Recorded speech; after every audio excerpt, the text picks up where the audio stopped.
ভারতের প্রধানমন্ত্রী নরেন্দ্র মোদীর সঙ্গে বৈঠক করেছেন প্রধান উপদেষ্টা প্রফেসর মোহাম্মদ ইউনূস। স্থানীয় সময় দুপুর 12টায় ব্যাংককে বিমস্টেক সম্মেলনের সাইড লাইনে এ বৈঠক অনুষ্ঠিত হয়। বৈঠকে শেখ হাসিনার প্রত্যর্পণ, সীমান্ত হত্যা, গঙ্গার পানি চুক্তি এবং তিস্তার পানি বন্টন সহ দ্বিপাক্ষিক স্বার্থ সংশ্লিষ্ট বিভিন্ন বিষয় তারা আলোচনা করেন। এ সময় প্রধান উপদেষ্টা প্রফেসর মোহাম্মদ ইউনূস 2015 সালে মুম্বাই অনুষ্ঠিত 102তম ইন্ডিয়ান সায়েন্স কংগ্রেসে নরেন্দ্র মোদীর কাছ থেকে স্বর্ণপদক গ্রহণের একটি ছবি তাকে উপহার দেন।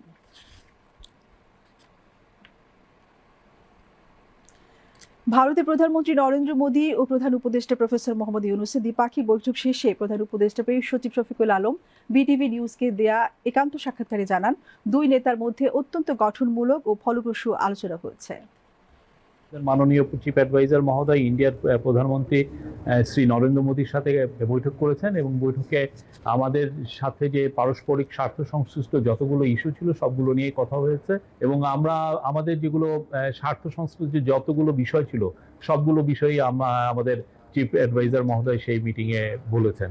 যেমন শেখ হাসিনার প্রত্যর্পণ বিষয়ে কথা হয়েছে, শেখ হাসিনা যে ওইখানে বসে অনেক ধরনের ইনসেন্ডিয়ারি কমেন্ট করছেন সেগুলো বিষয়ে কথা হচ্ছে। তারপরে বর্ডার কিলিং নিয়ে কথা হয়েছে। আমাদের দুই দেশের মধ্যে যে গাঞ্জেস ওয়াটার ট্রিটিটা আপনি জানেন যে নতুন করে এটার এক্সপায়ার হয়েছে, নতুন করে ট্রিটিটা হওয়ার আবার কথা হচ্ছে এবং তিস্তা ওয়াটার, এগুলো সবগুলো নিয়েই কথাবার্তা হয়েছে। আমি বলবো যে মিটিংটা খুবই কনস্ট্রাকটিভ, প্রোডাক্টিভ এবং